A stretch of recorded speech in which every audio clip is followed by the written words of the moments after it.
Hi everyone, and welcome back to CHOMPI Club. In this video, we're going to explore the new send and return feature that's a part of CHOMPI's new firmware update.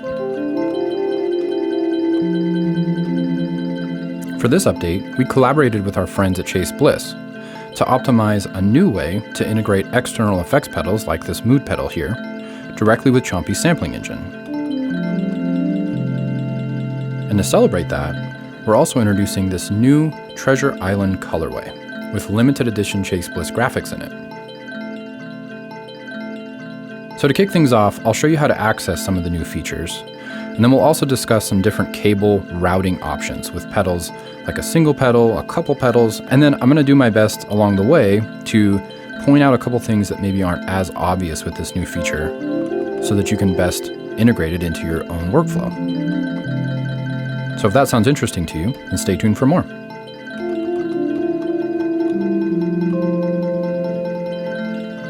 All right, let's just dive right in here. So I'm going to turn down my input gain, so we're no longer going to be listening to the mood pedal for a minute. And I want to just start by talking about all of the 3 input routing positions that CHOMPI has internally. Now, typically, you have only heard about 2, most likely. We've added a 3rd one, which is this send and return. But I think it's going to be helpful if we start by talking about the other 2 so that we can distinguish them when we talk about the new one, which is number 3. By default, CHOMPI typically boots up into position 1, and that has been the normal operation up until this point. With the new update, we've actually added an option for you to choose which of the 3 positions that you want to boot up into. So we'll talk about that maybe in a different video, but for now, just know that is now an option where you can choose which one you're going to be using by default every time you power cycle. Position 1, let's just actually talk about that. I'm going to go into position 1. We do that by holding down Shift and we press our volume encoder. So every time you press it, it's going to cycle to the next position. We were in 3, now we're in 1. So position 1 is designed to give you a dry signal of whatever input you have selected. And that signal, the dry signal, is only going to be heard out of the headphone output, not the master output or the line output.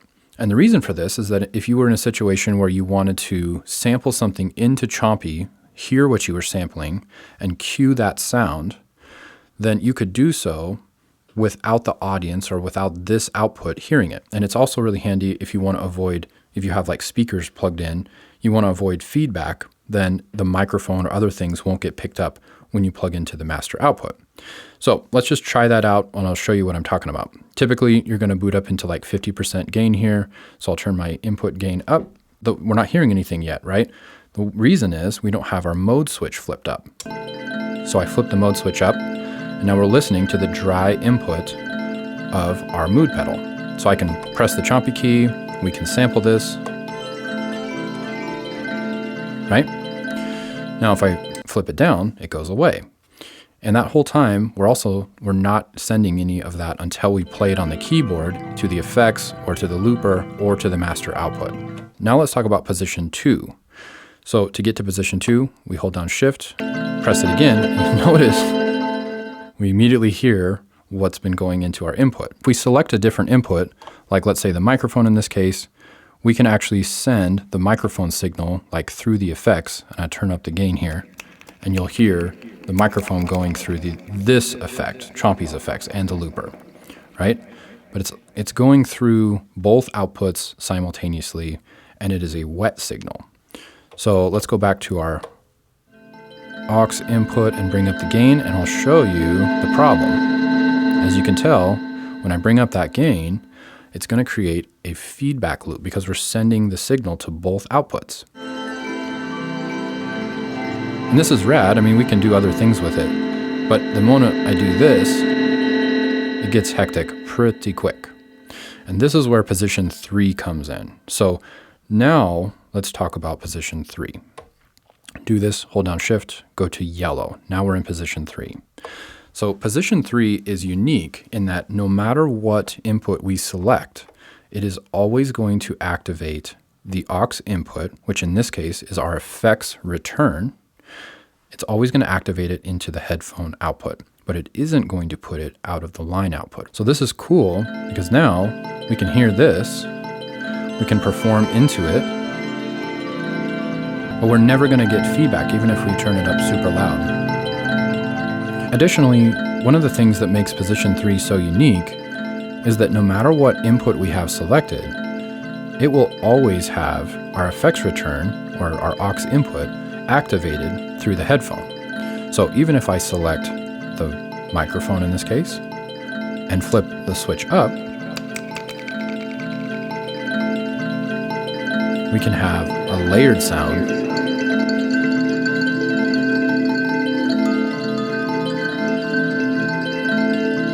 We could sample that, of course.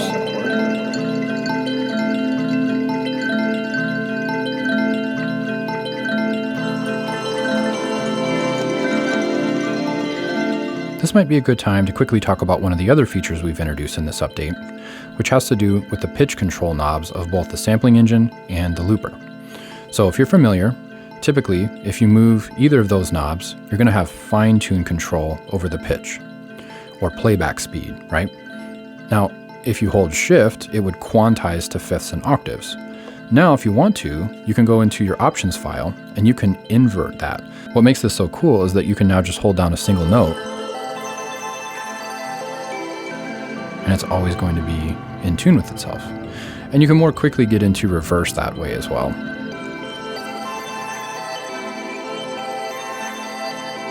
Now, for those that are familiar with Mood, you can probably see where this is going. Mood does a very similar thing.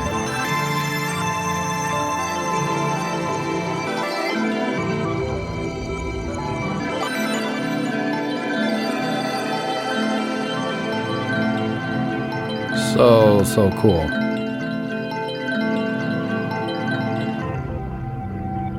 You can get into some different territory pretty quickly this way.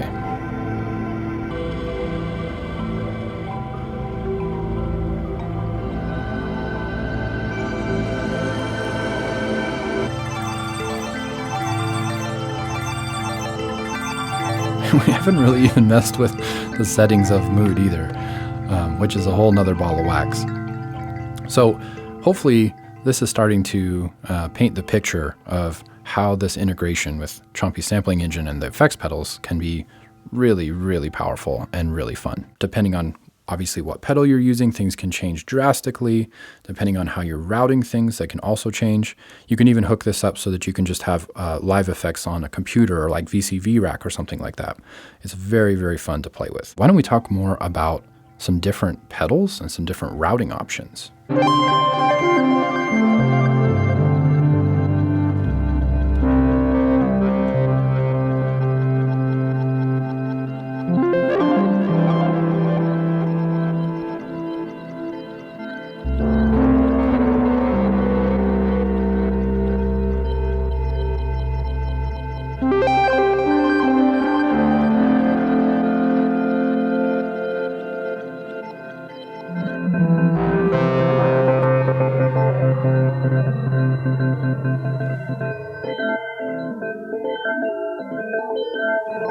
So, as you can see, not only is it pretty easy to get carried away, but you can pretty much use the exact same routing that you use with one pedal with a chain of pedals.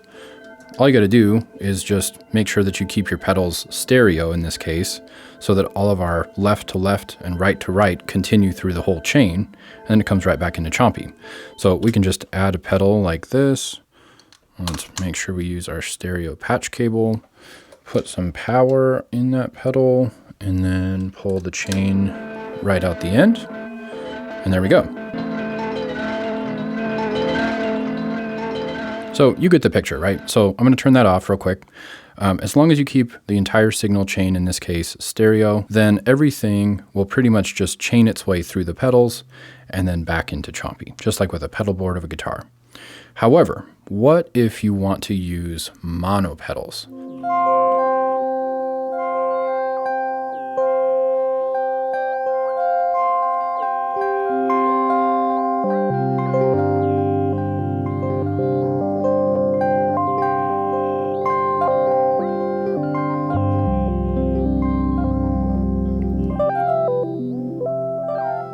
So for this setup, we're using two mono delays to create a really interesting stereo delay effect.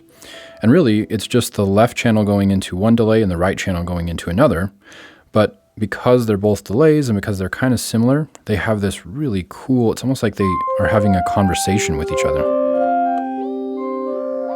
So cool. The way we're getting that is by using an insert cable. And so there's a lot of different varieties of this type of cable. Basically what it does is takes a stereo signal like that and it splits it into two pieces individually that can be used. And so we're using one for one pedal and one for the other. So if I just hit one note, you can hear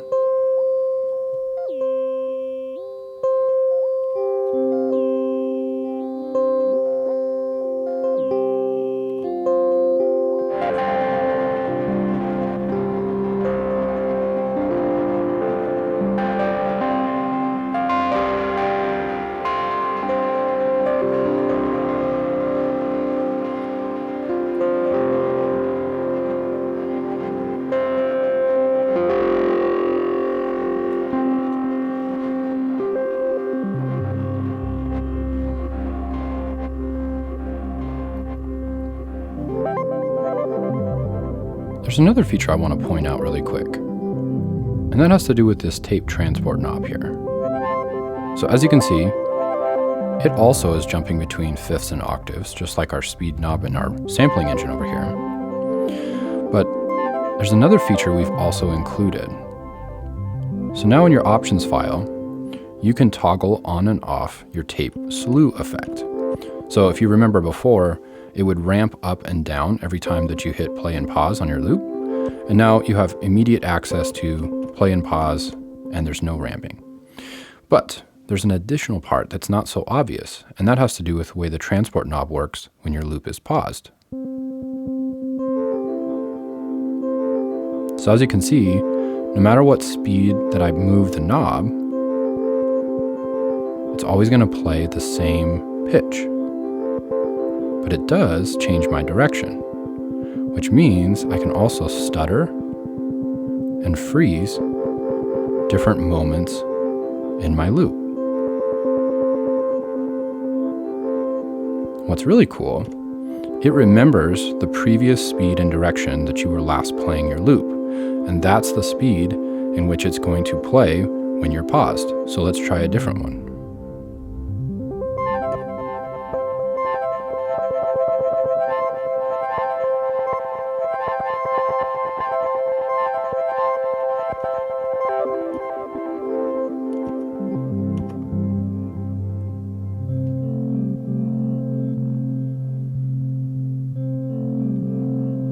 So as you can see, we can now manually harness little moments in time from our loop. And what's even cooler is that since this is all going through our external effects up here, we can also resample through the effects and back into our sampling engine.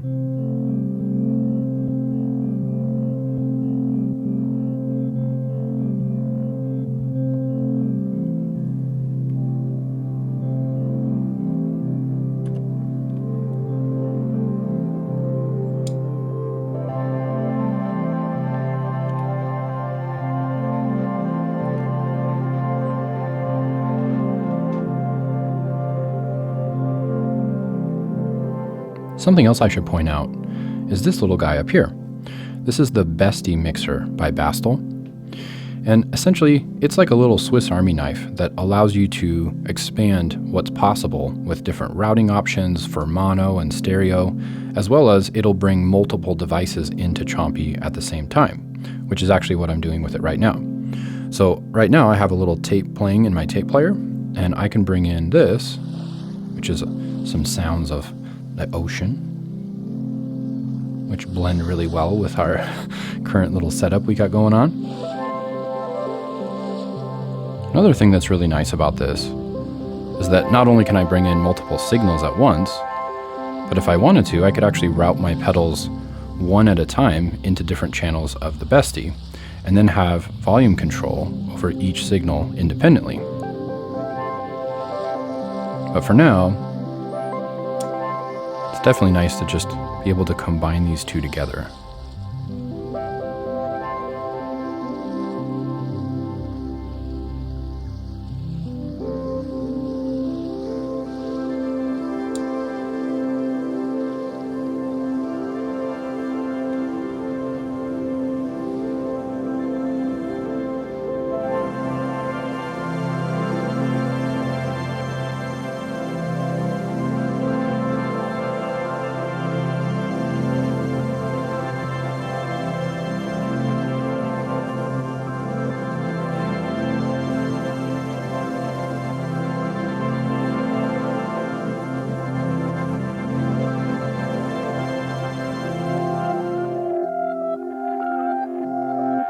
As we wrap things up, I think I'm just going to play around a little bit and see where this takes me.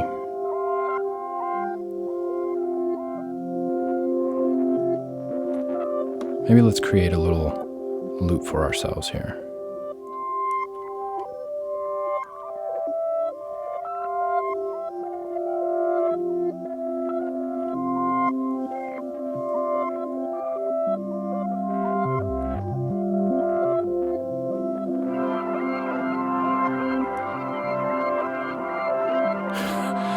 It's kind of insane what the C note of a Telecaster can be turned into.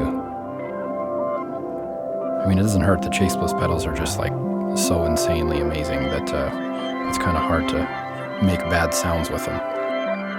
Let's try one more thing here. I'm gonna resample while I'm holding some keys down.